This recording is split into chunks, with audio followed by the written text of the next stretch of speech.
Hello and welcome. Thank you so much for joining us today. My name is 𝗧𝗵𝗹𝗶𝗴𝗁.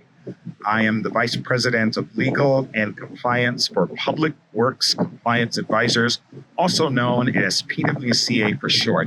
It's a great opportunity for me today and for PWCA and all of our contractors that have an opportunity to listen in on this interview that we're having with a longtime client of ours that I feel would be very instructive. Interviewing her and talking to her about women in construction, dealing with the prevailing wage laws in California, and how she is single-handedly navigating her office and her company around the prevailing wage requirements. And we're going to talk about some of the challenges that she meets.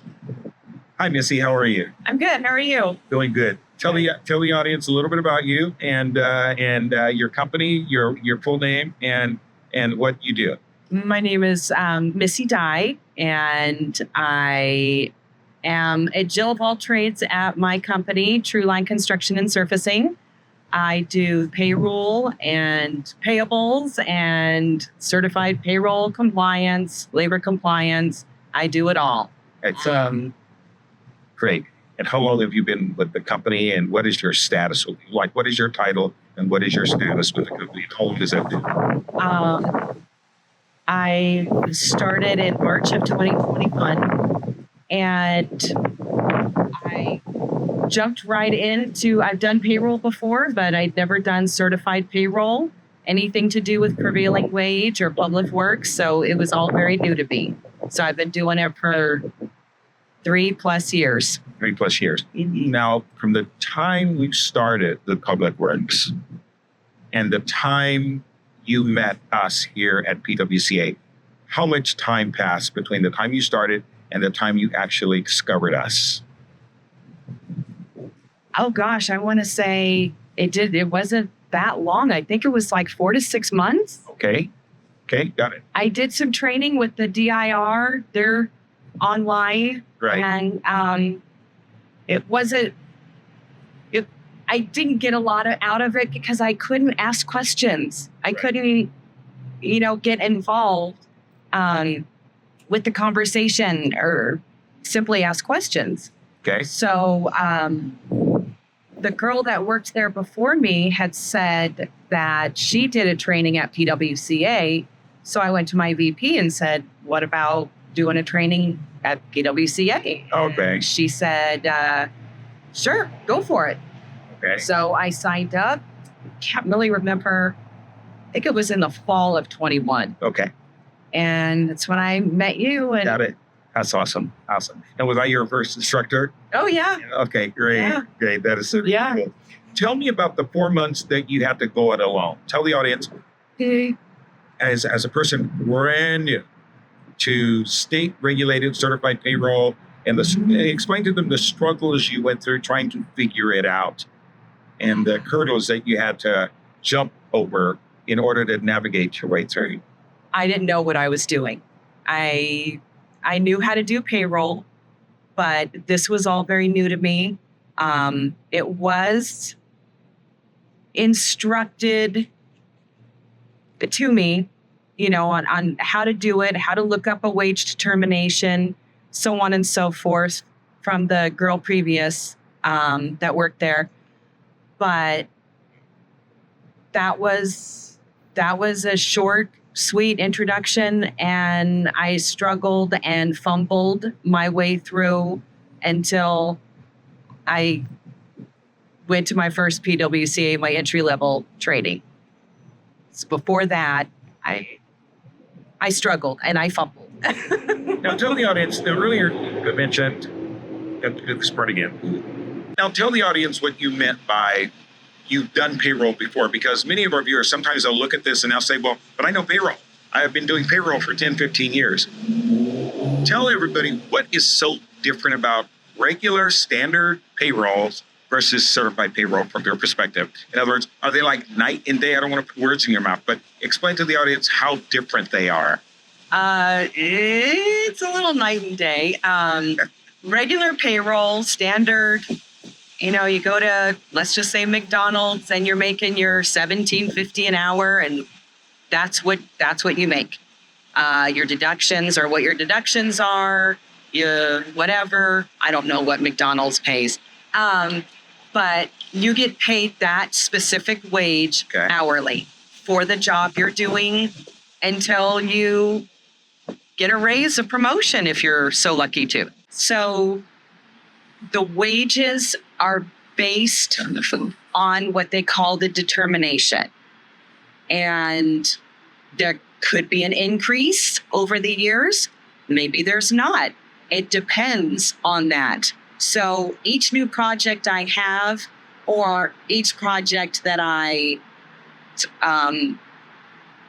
when I came on that we'd already had contracts signed for, some had a wage rate higher, some had a wage rate lower. It varies and it depends, and it's something that each contract that comes to my desk, to my estimator's desk, you have to go to the website, the Department of Industrial Relations, DIR website, every single time a new contract shows up.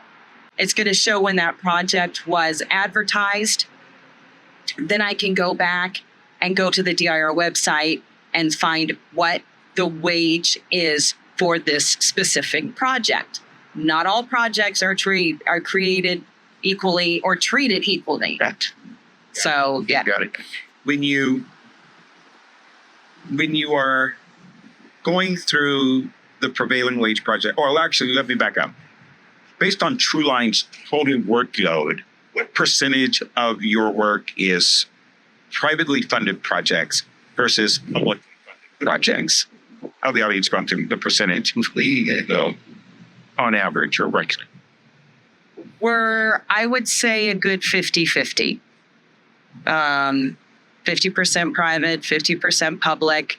My VP might have different numbers, but from what I see, I don't deal much with the private jobs because those wages are not the McDonald's wages, but those are your standard wage rates. Okay. What the employee gets paid when they hired on. I'm more focused on the prevailing wage. Prevailing wage. Got it. Okay. I mean, I still pay them, but... Okay. Tell the audience what TrueLine's craft is. What's your specialty? What do you do? We build new. We surface, we resurface, maintenance, outdoor sport quarries.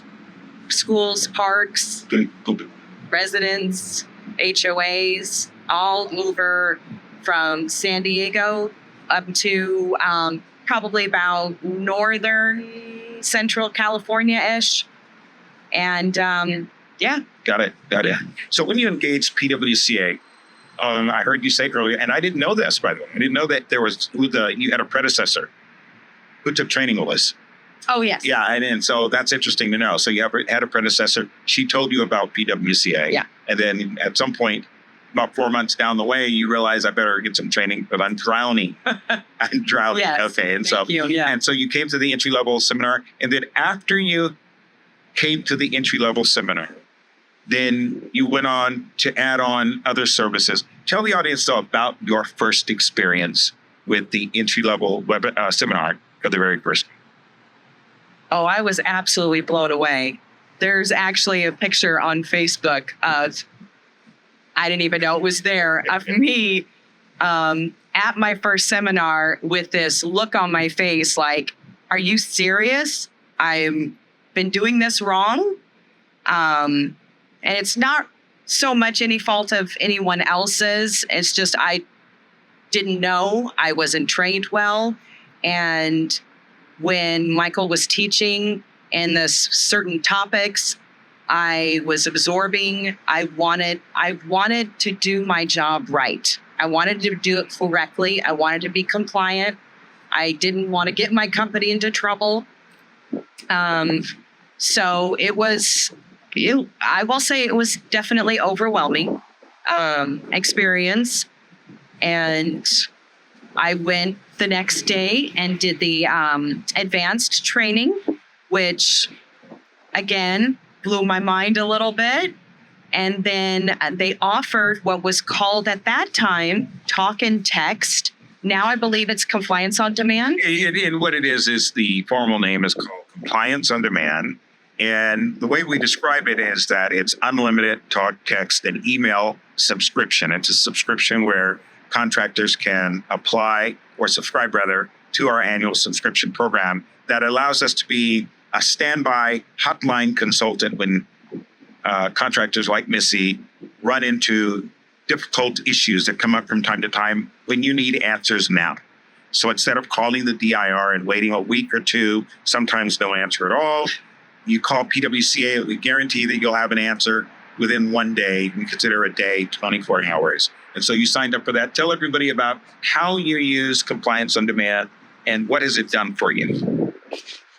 Oh, I used it a lot. I definitely got our money's worth that first year. Simple questions as, are we actually using the correct craft or classification for the wage rate we're using? Yeah. Stop. Yeah. So on Compliance on Demand, let me ask you a question. And because things come up in real time, let me ask you this. That's a good question. Did you use Compliance on Demand to answer real-time questions that were in front of you right then and there on the spot? Yes, I did. And somebody, be it an apprenticeship program, the DIR's website, maybe the Public Works Manual, or even the contractor, your GC, or the awarding body, threw you a curve that you didn't know how to address. Am I correct? Yes. Okay. Explain to the audience now when these weird anomalies would come up. You've already been trained. You went to the entry level, you went to the advanced level, but still there were things where somebody would throw you a curve. Explain to the audience how you use Compliance on Demand when someone will throw you a curve. What did it do for you? Well, I can remember there was a wage determination that I couldn't figure out on my own. I couldn't do the math. I couldn't figure out where the wages went to, where the increase went to on the fringes, and to make it appropriate payout. So I did contact Labor Compliance on Demand or Compliance on Demand, I'm sorry. And I got my answer, oh my gosh, within like 3 hours that same day. So that was that was awesome. There's been several others I can't really think of at this very. Well, explain though. Yeah, that's good. You're doing fine. So explain, for example, I like what you said during class today. Over the years, like from the very beginning, you used it heavily. Oh yes. So the first year, explain how much you used it the first year and how quickly you got your answers the first year. Oh, the first year, I would say I used it once, on average, once a month. So a good 12 times a year. The second year, a little less, a few times, but granted, it was still comforting to have in the back of my pocket to be able to reach out and send an email to someone on staff and ask just the simplest question as to, do I need to pay this prevailing wage for this job? Got it.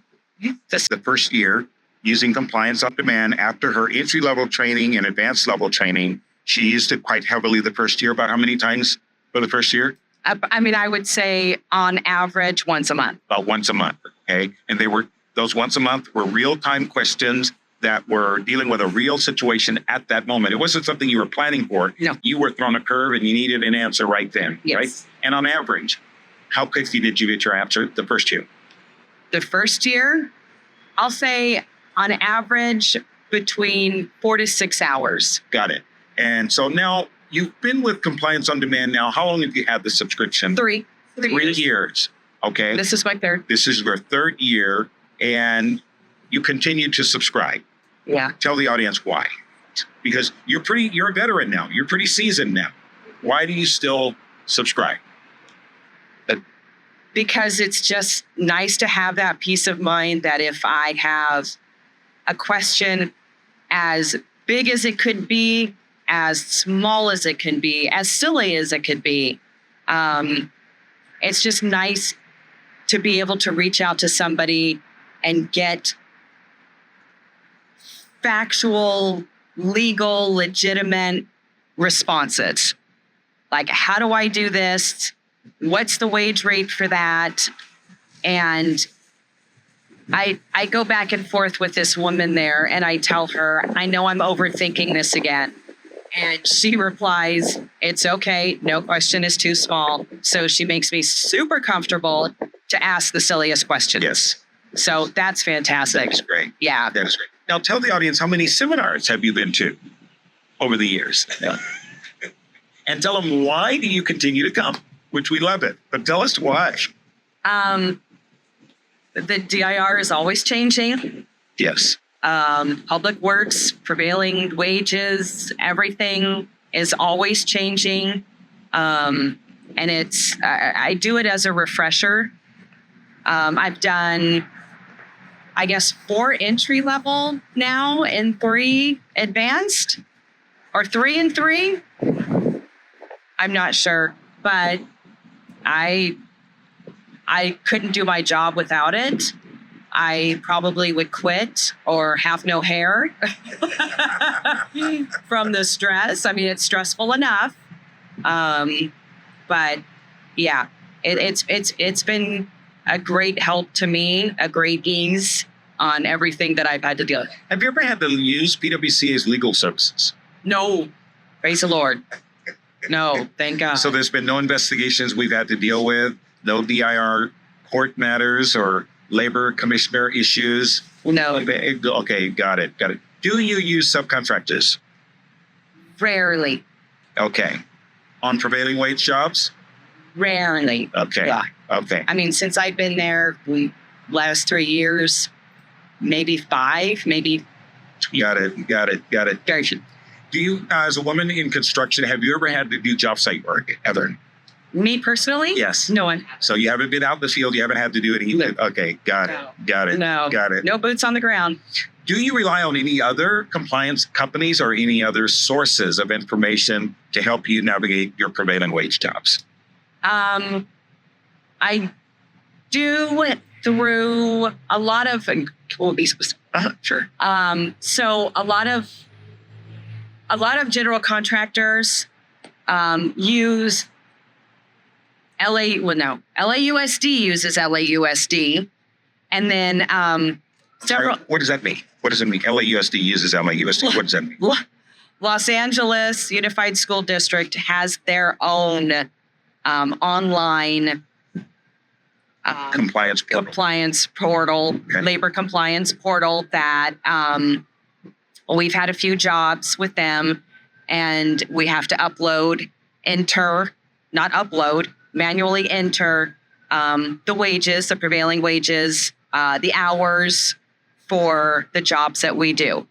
Along with that, the general contractor on this LAUSD job will have a labor compliance program, be it emarzz, be it PRISM, be it LCP Tracker. I have had to use those. And it's, you have to fill all those out, and then you have to go to the DIR website and upload, if you have the option to upload an XML file, which is the payroll data all in one. You can just upload that to the DIR website. So, Missy, what would you say to someone who is either thinking about coming to an entry-level seminar, an advanced level? We always say you got to take the entry before you take the advanced, because you would drown is the advanced level class if you don't know the entry really well. So what would you say to somebody who's thinking about it but not sure if it's right for them and they're doing something? What did you say? I would push them however I could to do it. I think it's worth it. I think the information is extremely valuable.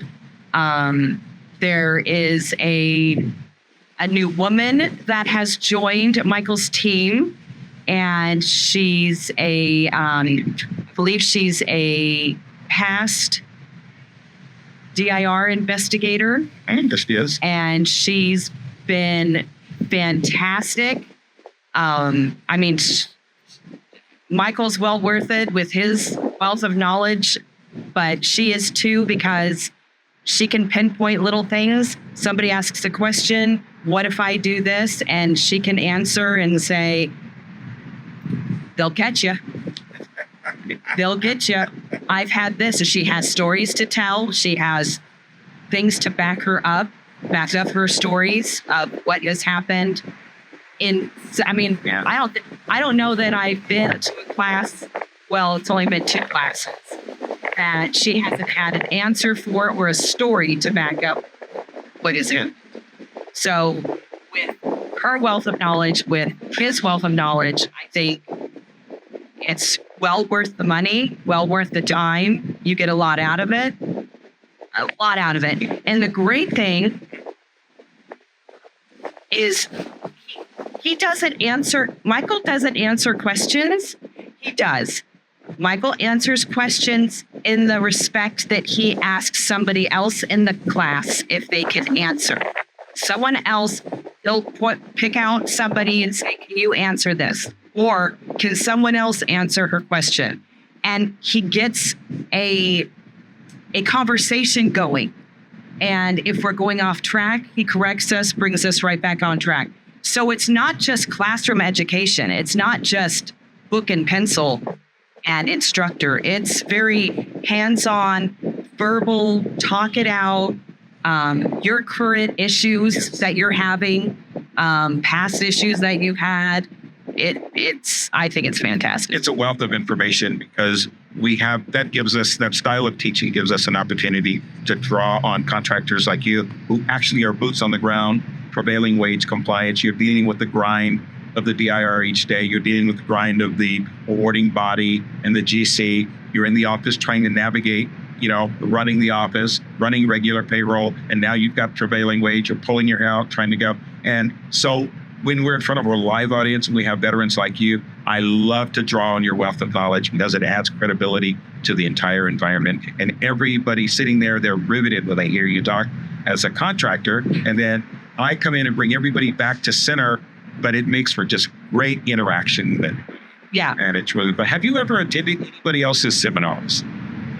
Just the webinar for the DIR, and that one's dry. Yes. It was very instructor. He spoke. If you had a question, you had to type it into the little side chat bar. Never get answers from those questions. No. Never got answers. No. It was horrible. Yeah. I liked this because this was, and I'm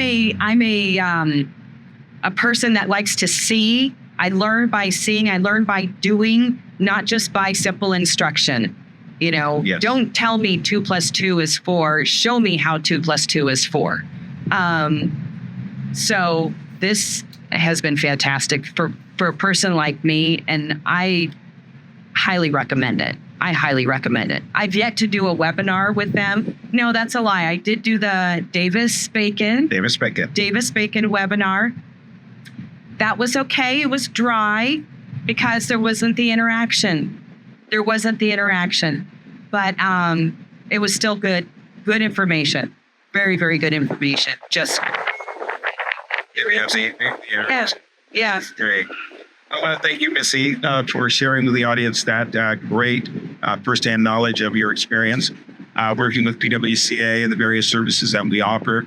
And every year we strive to get better.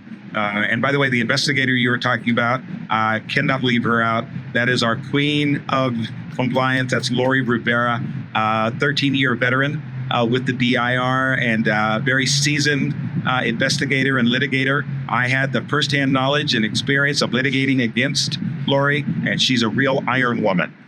When it comes to the law, excellent legal mind. When it comes to prevailing wage and labor law, we are so grateful to have her, and it's just really great. So all of you coming, you'll have a chance to meet Lori as we are on our circuit around the state of California, and it's great. So on behalf of PWCA, we just want to thank you. I want to thank you, Missy, for sharing with the audience your firsthand experiences today. And on behalf of our entire staff at PWCA, we're so grateful. And thank you for joining us. Have a great day. And we hope that if you're considering compliance training for your staff, for your company, for your project managers, or anybody else that needs help navigating the DIR and the labor code for California, please look us up at pwca-ca.com or check the number below or the website below, and give us an audit. Take a look, and you won't regret that you have. Thank you so much, and we look forward to seeing you soon at one of our Russian PWCA. Have a great day.